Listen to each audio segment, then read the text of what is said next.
Yang melatar belakangi dari kegiatan surveillance penyakit hepatitis B yang sudah kami lakukan, yaitu surveillance adalah pengolahan analisis data kesehatan secara sistematis dan terus-menerus, serta diseminasi informasi tepat waktu kepada pihak-pihak yang perlu mengetahui sehingga dapat diambil tindakan yang tepat. Berdasarkan data WHO, hepatitis virus yang menyebabkan 1,34 juta kematian pada tahun 2015. Penularan infeksi virus hepatitis B dapat terjadi dengan dua cara, yaitu penularan horizontal dan vertikal. Mekanisme penularan virus hepatitis B in utero sampai sekarang belum diketahui pasti, karena salah satu fungsi plasenta adalah proteksi terhadap bakteri atau virus. Berdasarkan masalah di atas, maka perlu dilakukan surveillance hepatitis B yang dapat menjadi upaya preventif untuk deteksi dini terhadap kasus hepatitis B di Kota Tasikmalaya. Tujuan umumnya yaitu mengetahui manajemen surveillance epidemiologi penyakit hepatitis B pada ibu hamil di Dinas Kesehatan Kota Tasikmalaya. Sedangkan tujuan khususnya yaitu yang pertama, mengetahui alur pencatatan dan pelaporan data surveillance epidemiologi penyakit hepatitis, khususnya penyakit hepatitis B pada ibu hamil di Puskesmas Purbaratu.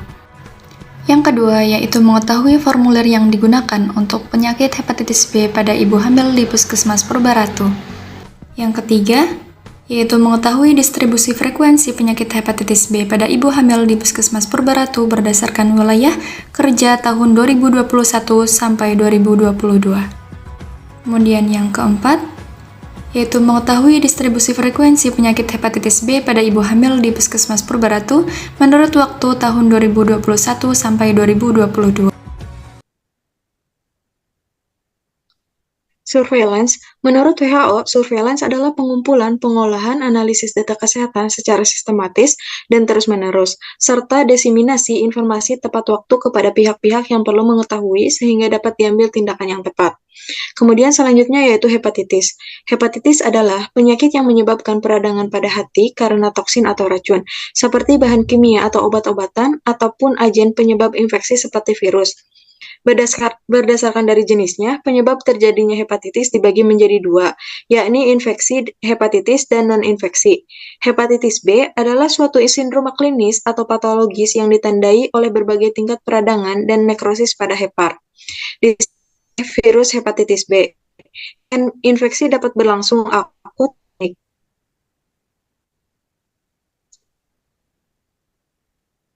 Hasil kegiatan. Yang pertama yaitu alur pencatatan dan pelaporan dan hepatitis B di Puskesmas Purbaratu. Yang pertama yaitu ada pengisian data dasar, yang kedua ada pemeriksaan dan pengisian formulir registrasi 3E atau triple eliminasi, yang ketiga yaitu pencatatan laporan bulanan dan tahunan penyakit hepatitis B. Yang kedua yaitu ada formulir yang digunakan untuk pengumpulan data hepatitis B pada ibu hamil di Puskesmas Purbaratu. Yang pertama yaitu ada formulir data dasar.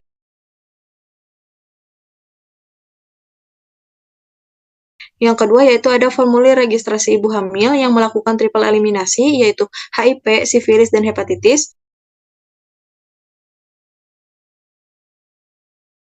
Yang ketiga yaitu formulir kartu triple eliminasi, HIV, sifilis, hepatitis pada ibu hamil.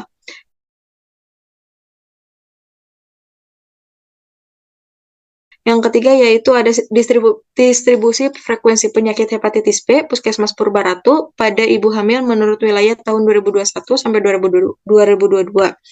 Yang terakhir ada distribusi frekuensi penyakit hepatitis B pada ibu hamil menurut waktu tahun 2021 sampai 2022.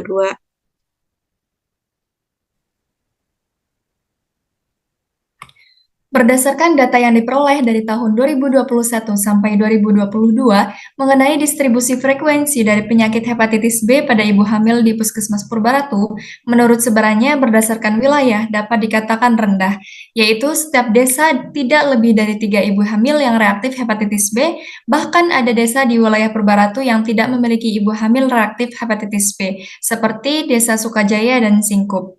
Hal ini tentu sangat baik dan artinya program deteksi dini hepatitis B pada ibu hamil berjalan dengan baik.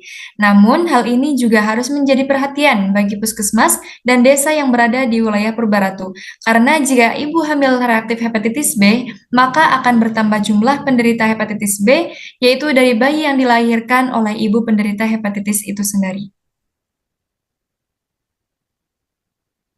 Berdasarkan data pemeriksaan hepatitis B pada ibu hamil di Puskesmas Purbaratu, diketahui bahwa ibu hamil dengan hasil reaktif pada tahun 2021 sampai 2022 terdapat kenaikan jumlah ibu hamil yang reaktif hepatitis B pada sebanyak 6 orang. Kenaikan dari jumlah ibu hamil yang reaktif terhadap penyakit hepatitis B, terutama pada ibu hamil dapat disebabkan oleh penularan secara vertikal, yaitu dari ibu yang positif hepatitis B ke bayi yang dilahirkannya. Dalam menanggulangi kenaikan angka hepatitis B pada ibu hamil, maka pemerintah mengadakan kegiatan deteksi dini hepatitis B pada ibu hamil dan memberikan vaksin pasif HBIG kepada bayi sebelum 24 jam kelahiran.